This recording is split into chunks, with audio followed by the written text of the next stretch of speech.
You told me it wasn't possible. You said I was deluded. So maybe let me do the thinking and you guys just listen. And I'll give you the scenarios and you can make an educated decision as to what you want to do. Because ETH has hit 3.5 again. And you lot said to me that it wouldn't. But I said it could. I didn't say it would. I said it could. It just happened quicker than I expected. That's actually very bullish to me. So when things like this happen and it flushes out quickly, gets rid of the weak hands, the only concern is dominance is going up. I mean, Bitcoin is still holding strong, and this kind of needs to rip. It needs to rip ASAP, because dominance is going up, and this is a very, very bad sign. Now, if we go higher and roll over, that's a very bullish sign. If we start going higher completely, because the only thing that's worrying me is the daily. The daily doesn't, it still looks oversold. It needs to be here ASAP.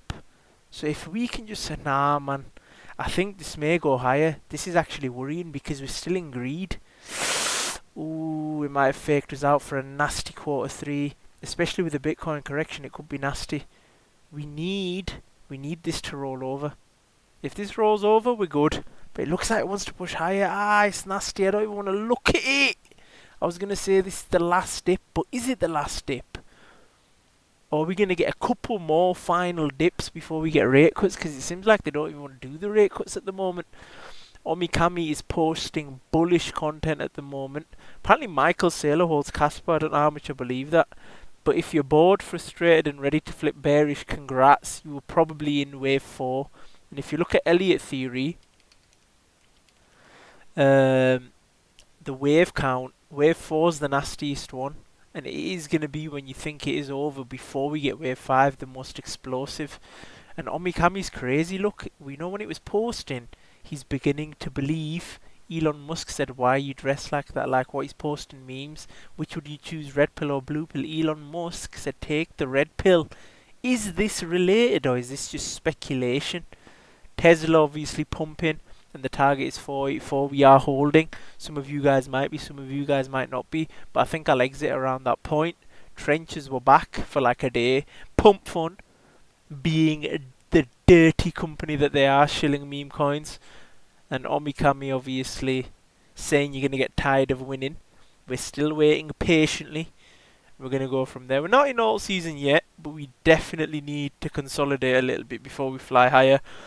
And Casper Legends in 2-3 months at their 9 to 5 office jobs, especially after smart contracts, is kind of crazy. So the largest beneficiary of the Genius Act is Ethereum because the majority of stablecoins are deployed on top of Ethereum.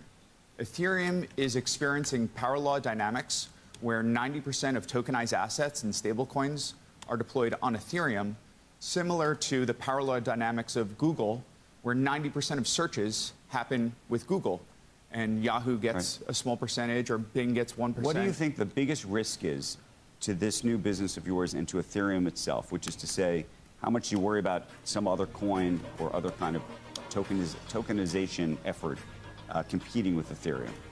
I don't worry about that because I think that Ethereum is the only blockchain that is able to be a substrate for the decentralized global economy due to the robustness. It's the only one with multiple clients and the ability to actually handle global throughput. I don't know about that. He's chatted a load of waffle, but bullish.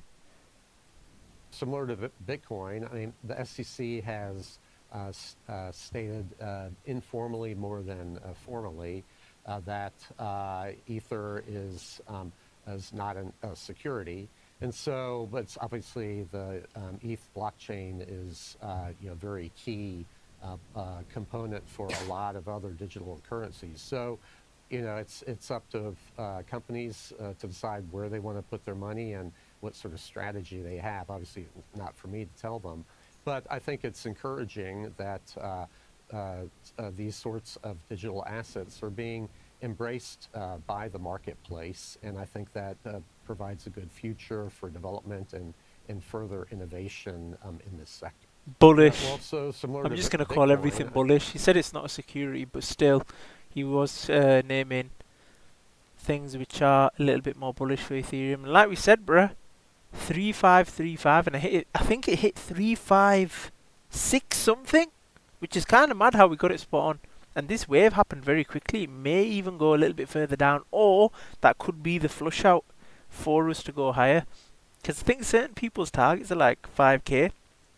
But we'll see, we'll see. This could be the final dip. The only thing I'm looking at currently, I bought some AIXBT today. I kind of got mashed, so I want to chill. I do want more Casper, but my AIXBT trade has come back to about break even. Because I made some profits the other day, but it's sort of evened out now with the AIXBT. But I don't want to sell it because it's got a massive cup and handle formation. And Casper, I want it to hit this 10 cent target. We're almost there. That's sort of what I wanted, to add more. I didn't want to top blast and buy at the top. Wanted a little bit of a correction, which we are getting.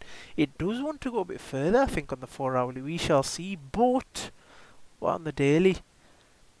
The weekly looks the most bullish. And these things, you know what they're like. All season can happen within a few months. And within a few weeks, really, you can get the majority of the gains. So if we get a few weeks of bullishness, that's all I care about. Especially with smart contracts around the corner in about a month.